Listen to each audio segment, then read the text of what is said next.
na ipinaglalaban ng mga kapatid nating Muslim sa Mindanao ay ang matinding kahirapan doon. Gaya na lamang po itong mamasapan ng Maguindanao, kung saan nangyari nga ang bakbakan ng SAF, MILF at BIFF.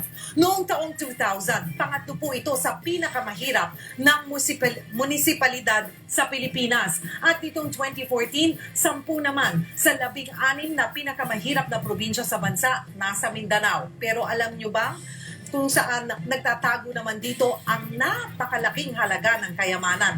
Ayon po sa US government data na inilabas ng WikiLeaks, aabot sa 1 trillion US dollars ang halaga ng mineral deposits sa Mindanao. May ginto, pilak, tanso at langis. At ilang metro lang ang layo mula sa pinangyarihan ng barilan, matatagpuan ang Ligwasan Marsh. Mahaba po ang latian na ito at tumatagos mula sa Maguindanao at Cotabato pawang nasa Central Mindanao na sinasabing stronghold o teritoryo po ng MILF. Anong meron dito? Sa pag-aaral po ng Department of Energy, posibleng nasa higit 200 milyong bariles ng natural gas ang nasa ilalim ng marsh o latian. Ang halaga nito aabot daw sa 500 bilyong dolyar. 1994, unang nagsagawa ng oil exploration ng Philippine National Oil Company.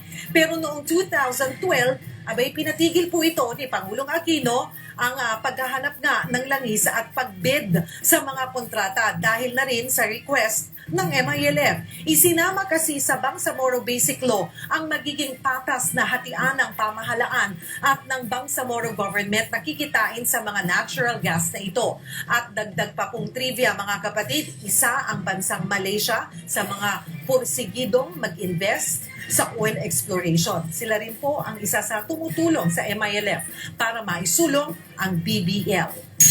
Be sure to come back. News 5 everywhere.